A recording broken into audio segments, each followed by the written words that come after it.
Alors qu'il était interrogé par un juge le 26 septembre dernier, Pierre Palmade est revenu en détail sur l'accident qu'il a provoqué le 10 février dernier. L'humoriste en a profité pour passer un coup de gueule. Explication. Je suis horrifié de savoir que je suis la cause de tout ça, c'est monstrueux. J'ai bousillé la vie d'une famille. Face au juge, le 26 septembre dernier, comme le rapporte Le Parisien ce lundi 30 octobre, Pierre Palmade a expliqué avoir pris conscience du mal qu'il a causé. Ma culpabilité n'a cessé de croître, a-t-il assuré, au fur et à mesure qu'il découvrait les séquelles des victimes. Pourtant, cela ne l'a pas empêché de replonger dans la drogue. C'était en juin dernier lors du fameux épisode de la boîte de nuit qui a tant fait couler d'encre. J'étais seul à Bordeaux, j'étais sous le feu de tous les regards dans la rue, des invectives par les passants. En rentrant des narcotiques anonymes, je suis passé devant un bar gay, j'ai voulu y trouver du réconfort, des sourires, je suis entré. Les gens étaient gentils avec moi, je ne pensais qu'à me changer les idées, je me suis laissé entraîner dans une discothèque gay, a révélé le principal intéressé, avant d'avoir consommé de la drogue. Quelqu'un lui aurait alors proposé de la 3-MMC et Pierre Palmade n'a pas su résister.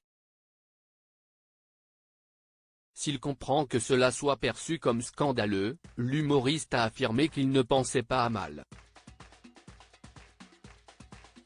Je n'ai pensé qu'à avoir quelques sourires, je ne suis pas allé chercher la drogue, je n'avais rien derrière la tête. J'ai vraiment cru que c'était un réconfort. Je n'avais pas pris la mesure de la proie que j'étais et de la médiatisation que j'avais, a-t-il regretté. Cette médiatisation, Pierre Palmade ne la supporte plus.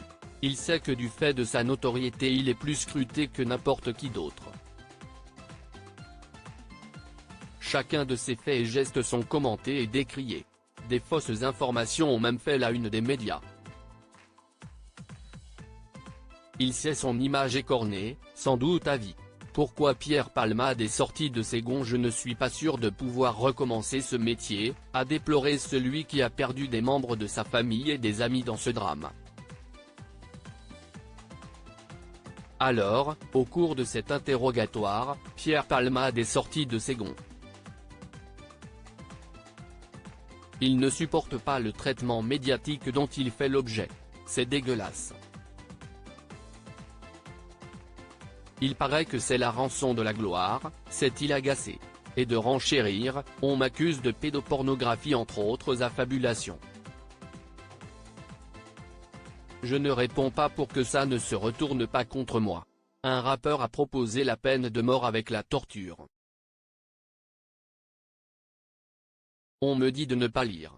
Ça ne s'arrête pas. À tel point que Pierre Palmade estime qu'il ne lui est pas fait le procès de l'accident mais celui de toute sa vie, vrai ou fausse. Un coup de gueule qui s'entend parfaitement mais qui, au vu des circonstances, risque de faire grincer des dents.